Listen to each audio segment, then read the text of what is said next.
Hey gamers, and welcome to the continuation of the Board Meeting's top 50 games of all time. Today I'll be moving through my 40 through 31, which the games are starting to get real good, guys. You know the deal, so let's jump right into it at number 40. Number 40, Istanbul. Some people may say I shouldn't even have this game on my list because of one huge issue. I've never played the physical copy of Istanbul. I play it all the time on digital through Steam, but I've never gotten my hands on the actual game. In Istanbul, you will have a stack of worker chips on a grid type of board where you can move your stack onto a spot, then take that spot's action. One of your worker chips will then be left behind on that spot. If ever you land on a spot that has one of your worker chips on it already that had been left behind, you get to add that chip back onto your worker stack and then take that spot's action. You will be trying to move around this board as efficiently as possible to try and collect resources to then purchase gems that will win you the game. I find it to be a fun little puzzle to crack. Number 39, The Castles of Burgundy. Quite possibly the ugliest board game I own, and I would love it if they reprinted and rethemed this game. They have reprinted it with not as dull of colors, but it still doesn't look the best. But it has to say something if it makes my list while still looking as bland as it does. This is a dice placement game, which may be my favorite mechanism, where players will be trying to develop their own board by building and placing tiles representing different things like settlements and castles.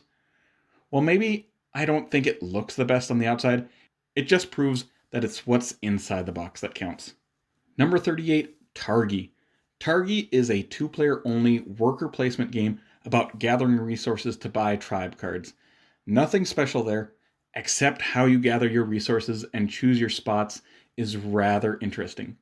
The board is made up of a 5x5 grid of cards, and you place your 3 workers available to you on the cards on the outer rim of the grid, and you draw a line into the grid from your workers, and wherever all your lines intersect at a card, you take that card's action, along with whatever action you laid your actual workers on the outside.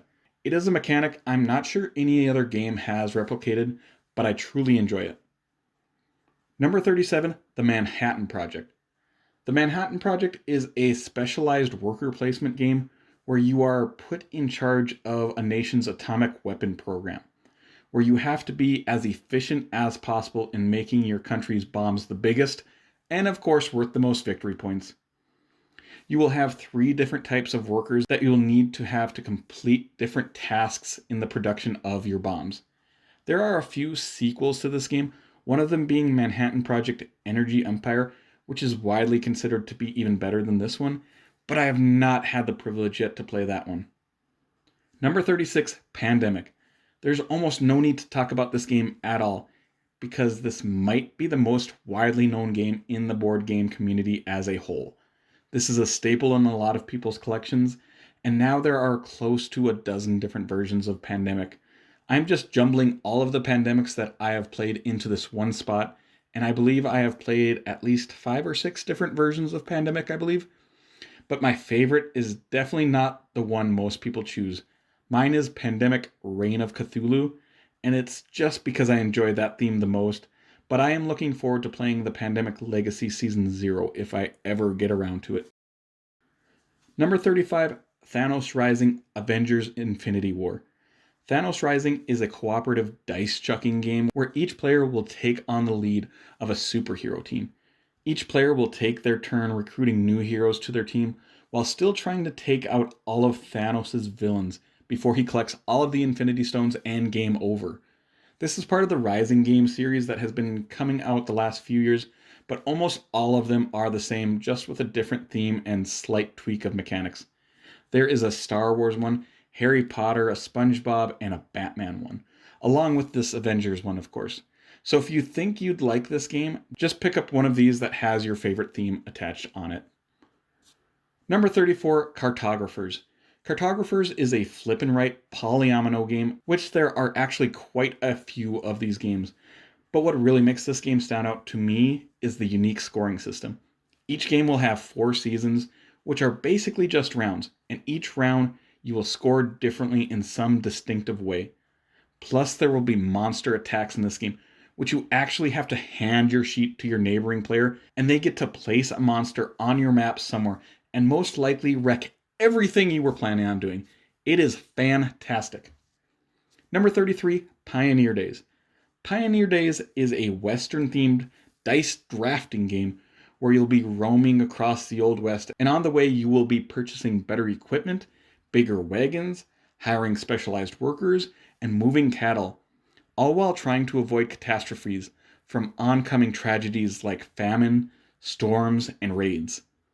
If you have ever played the Oregon Trail as a kid and loved it, this is a game I definitely would recommend for you. Number 32, Century Golem Edition. Century Golem Edition is a retheme of the game Century Spice Road, but to me Century Golem Edition just looks more appealing, but they are the exact same game. It is an engine building card game where you will be building up trading cards to trade gems to buy these big golem cards that are worth points. I really like the artwork and aesthetics of this game, and it has been my go-to game to introduce people to the hobby, and most people have really enjoyed it, including myself. Number 31, Aquatica. Aquatica is an underwater-themed hand management game where you will be buying or conquering locations. These locations end up giving you special abilities until you can score that location. And what ends up happening is you will be constantly comboing all of these special abilities from these location cards back and forth. So if you enjoy games that will let you do massive combos, this game will definitely be for you.